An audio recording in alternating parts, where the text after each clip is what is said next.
امریکا تم کہاں؟ پہلے روم کہاں؟ اسرائیل کہاں؟ فلسطین کہاں؟ کیا کام ہے تمہارا وہاں؟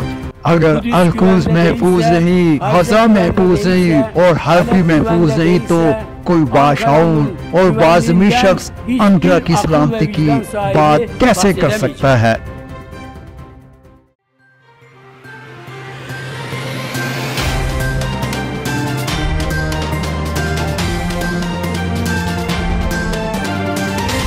صدر رجب طیب ایردوان نے 28 اکتوبر بروز ہفتہ غزہ میں جاری ظلم و ستم اور وحشیانہ بمباری کے خلاف غزہ کے ساتھ اظہار یکجہتی کے لیے ملین ریلی میں شرکت کرنے کا اعلان کیا ہے۔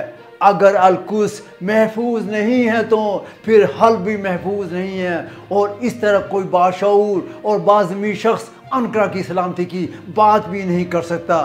غزہ کے عوام کی نظریں اس وقت صدر ایردوان پر لگی ہوئی ہیں اور وہ ان کو ہرگز مایوس بھی نہیں کریں گے۔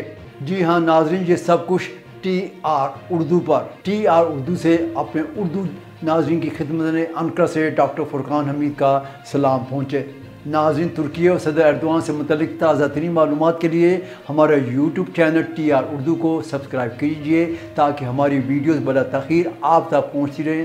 ہمارے اس بیل آئیکن کو کلک کرنا مت بھولیے، اور ہاں، ہمیں اپنے کمنٹ سے بھی آگاہ کیجئے کیونکہ ہم آپ کے کمنٹس کی روشنی میں ترکی سے خبروں پر مشتمل اس پروگرام کو آپ کی خواہشات کے مطابق ہی ڈھال سکتے ہیں۔ شکریہ۔ صدر رجب طیب ایردوان نے 28 اکتوبر بروز ہفتہ غزہ میں جاری ظلم و ستم اور وحشیانہ بمباری کے خلاف غزہ کے ساتھ اظہار یکجہتی کے لیے ملین ریلی میں شرکت کرنے کا اعلان کیا ہے۔ انہوں نے 28 اکتوبر بروز ہفتہ استنبول میں غزہ میں انسانی تاریخ کے سب سے بڑے قتل عام کے خلاف آواز بلند کرنے کے لیے ترکی بھر سے بڑی تعداد میں ترک عوام کو شریک ہونے کی دعوت دی ہے۔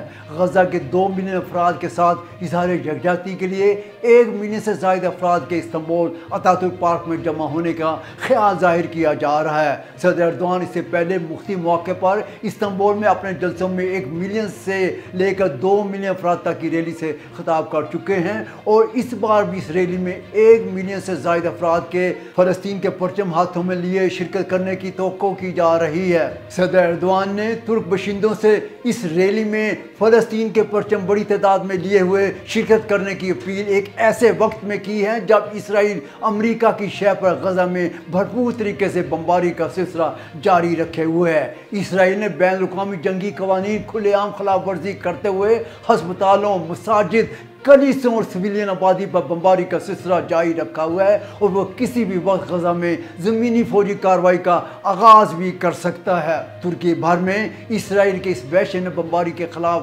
شدید رد عمل کا سلسلہ جاری ہے۔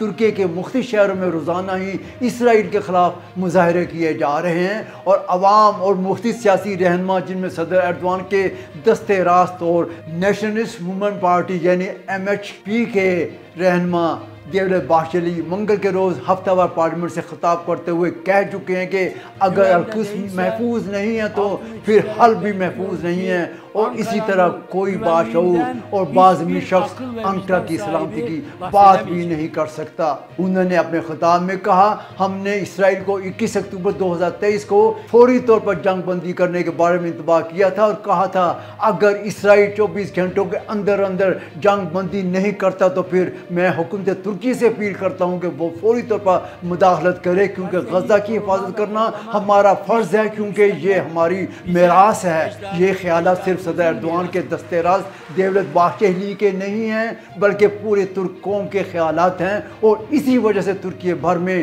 غزہ فلسطینیوں کی حمایت میں ہر روز جلسے منعقد کیے جا رہے ہیں۔